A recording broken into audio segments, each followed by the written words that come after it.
All right, we're going to talk about The Adam Project. Yay. I loved this movie. Okay, loved is a strong word. I highly enjoyed this very inoffensive family, what feels like a halfway between family and young adult movie. Does that make sense? Kinda. I felt like one of its struggles was I didn't know who it was marketing for, because there's like mild, or maybe just the standards for like what is considered adult are so different now, but like there's cussing, and there's a good amount of weird language, but it's really a kid's, I mean, it's like a teenager's movie, right? Like it's kind of, the best way I can describe it is charming, endearing, and wholesome, with some kind of edgy humor. Stop yawning. I'm sorry. Like, when you said edgy, I'm like, ugh, the edgelord is coming out. There's a slight amount of edge to it that's probably in Ryan Reynolds' contract, that there has to be some type of edgy humor in there. Did you like this movie? I thought it was okay. You just thought it was okay? I thought it was okay. I could live without it. Okay, so for me, so the movie, it's basically the movie is about Adam, who is a time traveler, goes back in time and meets his younger self, and they have to basically destroy a machine to prevent time travel from ever being invented to save the world, because in the future, the world is bad because of time travel. That's what they said. I know, but one of the low points of this movie, or one of the flaws of this movie, is they don't really do a good job of showing you why the future is so crappy. So you don't really understand the urgency he feels. Yeah. So I will go through like the things I thought were negative about it first. It's like I felt like the reveal of him being his future self was slightly unearned, like the way they did it. And also time travel is, as is usual with these things, it's like the multiverse. It's so vaguely defined that there's no real rules. But I like what he explains, because young Adam asked old Adam, he said, do you remember this time when you were younger and you met your older self during this time period? And he said, no, once you go back to your original time period. I thought this was a cool theory, and I wish like people actually talked about this. If you go back to your original time period as your older self, the memory gets fogged up and it gets covered up. And that's what I liked about it, because it kind of reminds me of the whole thing about deja vu. Yes. So do you do you understand the concept of deja vu? Explain it to the audience. So deja vu, people feel like they've been to a place or they met somebody before. But no, that's just basically your brain trying to compile memories, but it mixes it up. That's why I think the human brain is so cool, and it's kind of like a supercomputer where it's trying to get pictures and remember things as quickly as possible, but it can't. So it makes like false memories for you. Yeah. And that's where deja vu comes from. So you can't really experience stuff unless you actually done it, and your brain makes it out to be you actually done it before, but you haven't. So you felt like that was cool, that was interestingly done in this movie. Okay, cool. I like that part. Like, that's the only sciencey part that I thought was really cool, because it does explain it. Like, because if you guys don't know, I believe in the simulation theory. Yes. And simulation theory kind of talks about this. It touches upon around this, where basically you think you've seen something before, but it's not. It's just like your programming or your brain like telling you you've seen it before. Have you ever heard the phrase simulation theory is just religion for atheists? Yeah, he told me this so many times. So Big Adam, so Ryan Reynolds is old they call him Big Adam, but it's old Adam. Walker Scoble is young Adam. I think this young man did a fantastic job. I think he held his own with Ryan Reynolds, who did a surprisingly good job of pulling emotional moments out of scenes where I feel like normally they would have re-injected the humor quicker. Mark Ruffalo, who I will be completely forthright that I'm just not a huge fan of, both because I think he's annoying on Twitter, and that's fine. I try to separate art from artist as best as possible, but he did a fairly good job as like the dad. He's their dad, and obviously because they're of time travel, that's why him and Reynolds and Mark Ruffalo are probably about the same age. I think that Jennifer Garner as Adam's mom was highly underused in this movie. I loved her. She played a very convincing mom that was struggling to kind of find her footing with a son. I was a fan of the fact that they did not just have the dad walk out on the family, that they worked his death into the script. So it's not like it's just a deadbeat dad who left. They worked in why he's gone. It made sense. Zoe Saldana as Laura, who is Big Adam's, or I guess technically both Adam's love interest, just at different times, she is a very, very charismatic actress. I don't think she had great chemistry with Ryan Reynolds. It felt very the boilerplate. Yeah, I didn't feel the passion that you're supposed to have for somebody who literally just went back in time to find you. That might have been Ryan Reynolds' fault in that, not even hers. Well, also, I like the part where he's like, "What are you doing?" She's like, "I'm trying to save you, honey." I felt like that was a throwaway line. Yes. I enjoyed the part where she she goes, "Cute kid," when they're talking about when they're explaining, like, he's like, "It's like I traded my brain for those muscles." Yeah. It's like a shit deal. And then she's like, cute. She had warmth about her in those scenes. Now the biggest downside in this movie is Catherine Keener as Maya Sorian. Yeah. Who I'm assuming is supposed to be like Sauron, but it's Sorian, which is just a very hard name to pronounce. She plays the evil bad guy, and I think I wrote on here, evil mom, because she just looks like a mom. She just looks like a mom. She does not look evil. She can't portray evil. They put her in all black, and they put her in like a billowy cloak type garment. Blair, I forget her name. The Blair lady who played Blair Bonnet. No, not Bonnet. She's from Fringe, and she plays the leader of Massive Dynamic, who's not a bad guy, but has some scenes where she plays kind of a ruthless CEO. She would have been a better fit in this role. But they probably would have thought she was too old now. So I actually would have liked it if the guy who played Christos, the Alex Malari Jr., if he had been the main bad guy.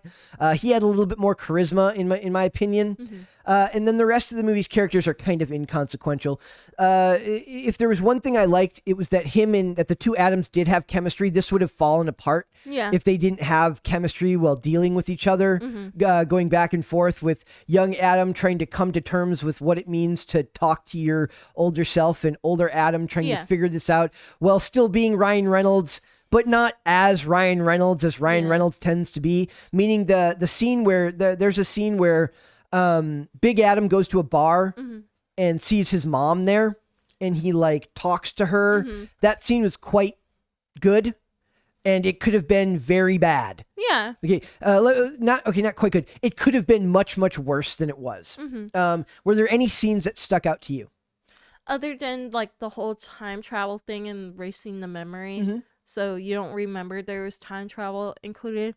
I kind of like the part where, like the bar part that you were talking about, where he interrupts the mom because she's talking to the bartender, and she's like, "I don't know how to deal with him because ever since his father passed away, like he's a whole different kid." And there's that great scene where he's like about the time the two Adams meet, when he goes, "Hey, you have her, she doesn't have anyone." Yeah. That was where Ryan Reynolds shined. Like that, he got more emotion out of that than I've seen from him in a lot of the roles he does. Yeah. Like the scenes where he's kind of lecturing his younger self on how to treat his mother is where he shines in this movie. Yeah, I thought those were the best parts because like I feel like Ryan does like emotional parts better, and he does the comedy parts okay. See, I think he's better at comedy, and emotional stuff isn't his strong suit, but I think he pulled it off better in this. This might be I mean, in this movie sense. Okay, yeah, okay. I mean, like, in this movie sense, in other movie sense, yeah, like his comedy is really good, but in this movie, his emotional parts I thought were really good. Because it's clearly meant for younger people, it wouldn't have worked with the type of comedy that Ryan Reynolds typically employs. Yeah. So I think that's a credit to the director, Sean Levi. I'm assuming it's Levi, or it might be Levy. Who, by the way, if we're going to go back to this afterwards, is being tapped to direct Deadpool 3. Nice. So if you don't know, this is the same guy who directed Free Guy. If you guys haven't seen Free Guy, go watch. I believe it's on Disney Plus. Go watch Free Guy. It's also on Hulu. Is it? Okay. It's a very, very good example of what Ryan Reynolds and this director can do. It's deeper and it's got more emotional resonance than this movie, but I do think that this movie is worth a watch. I enjoyed the color palette. It's this very classic Hollywood deep blues and bright, and saturated oranges. The whole of the house that they live in, which is this beautiful house, I believe that's probably a set. Yeah. That whole thing is probably a set, that whole wooded area. But it's beautifully done. Even though it looks like a set, I did like the look of it. If we go to this article, it says Netflix's The Adam Project review, Sean Levi. I really need to know if it's Levy or if it's... I think it's Levi. I think it's Levy. Well... Because Levi is like Levi. I think Levy with a Y. I have seen people spell their name with a Y before. I'm gonna go with Levy for now, and then we'll check later, and maybe I'll eat crow later. It says time travel blockbuster wins with heart and humor for everyone, and I think that's the number one thing here. Is this is meant for all audiences. There's almost no divisive messaging. There's one annoying line where Sorian goes, "Well, in all fairness, the environment was toast already." Yeah, bite me. Okay. Bite me. We get it. You had to it felt like a production note. In the first collaboration of the 2021 runaway hit Free Guy, director Sean Levy and star Ryan Reynolds struck comedy gold, and they didn't waste any time finding opportunities to reunite. With the script of The Adam Project making its way to the pair while their video game-centric action movie was still waiting to hit theaters, jumping onto a second project is a true way to test a partnership like the Levy-Reynolds machine, as it tests the possibility of a fluke, and it's safe to say that their sophomore effort proves that the director-action pair knows how to craft a cinematic good time. I would say that Free Guy is more of a PG-13 and up movie, and this is like a TVYA, young kids maybe up to like 13 and over will like Free Guy. Yeah. Under 13 is probably more the target demographic for this movie. I enjoyed it. The young actor, Scoble, is that what it was? It's Walker Scoble. Something. Scoble. Yeah. He reminded me of Haley Joel Osment. If you've never seen The Sixth Sense, go see The Sixth Sense. He has a similar look to Haley Joel Osment. I would have liked to have seen more of Zoe Saldana in that role. Maybe their chemistry would have been better fleshed out with more scenes. Now, I will say that their chemistry when they do the time travel bit in the beginning was meh. Yeah. But their chemistry when they're doing the scene at the very end, when it's the scene where he realizes that they've done this before and they're in the classroom, I thought it was great in that scene. I liked that scene. She felt much more warm and connected to him than they did in the earlier scenes. Yeah. Well, I felt like the scene where she's introduced, I felt like it was pushed on. Like, it didn't make sense to me because she appeared out of nowhere. Yeah. And, I felt like because she's 4 years ahead of him. Yes. So, I wish, they aged her up 4 years. Well, she's a little bit old. I don't know how old... I mean, I don't think that much would have changed looks-wise there. I do think, maybe there would have been more emotional... maybe they would have been more emotionally distant after that much time apart. But I guess that's supposed to be played as, a... this is the depths of our love for each other, that nothing has changed in 4 years.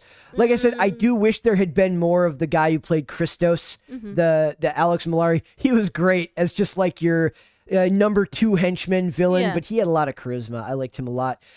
And then the young, I didn't even notice that they did a younger, I noticed that there was a younger Sorian. I thought they de-aged the original actress, but they used a younger person, which is Lucy Guest. They do the thing where evil outdoes itself at the end. Evil kills itself because she shoots the gun at and then the bullet hits her. Oh, that scene. I didn't like what Mark Ruffalo said. He was like, it pays to be a nerd. Or no, he's like, you just didn't get the science. Or remember, he's like, you didn't get the science. And I'm like, as soon as I heard the science, I'm like, ugh. I don't know. I'm just... That stuff is stupid. I wish they didn't include it, but they did. Whatever. I would have liked more Jennifer Garner as the mom. I loved the scene. I loved it. Maybe it's because I love her. I've been rewatching Alias for the last couple of months on and off, and I love that show. I love Jennifer Garner. I think she's got a lot of warmth about her in this role. I liked it. So I would... No? Meh. What was meh? Meh. I thought they Put were it good. into words, woman. I thought they were good, but I thought like the amount of screen time she had was okay. Like it was a good amount. Okay. Yeah, I guess maybe I would have liked to see her be more involved. Like maybe she gets involved in the like plot? Instead of Mark Ruffalo, because plot twist, Mark Ruffalo appears out of time. Yes. Like no, not out of time. Like he's in a different time period. I wish like instead of that, like they replace him with Jennifer Garner, so she understands like why her son is acting out a certain way. Yep. And why is this stranger like all of a sudden appearing into her life? It was like I said, that scene where they're at the bar together could have gotten really weird. Yeah. But it didn't, which I liked. I do think there's a fantastic argument to be made here about this is gonna sound weird, but they talk about Sorian and how she never started a family. Yeah. And she's like, her legacy is all she has. There's some arguments to be made that could be kind of anti-feminist in a way, because they're like, you never started a family. You never, all you have is this company. And so there's kind of this legacy of emptiness that goes with becoming a Fortune 500 CEO, and it turns her evil in the end because she becomes the bad guy. So I think there's something to be said about the message that could have been said. Well, a lot of women like at her age, they're more miserable than anything. If you do the research, like a lot of them are more miserable, and most of them, how she's portrayed, she's more cranky than anything. Yeah. And like Hannah Claire did say this when we had her last time, a lot of business women, they're cutthroat. Yep. So maybe that might have added more why she was more evil. But I didn't understand why she wanted the whole device. What was the device again? I forgot. It was whatever created time travel. The machine in that thing was like, it's how time travel gets discovered.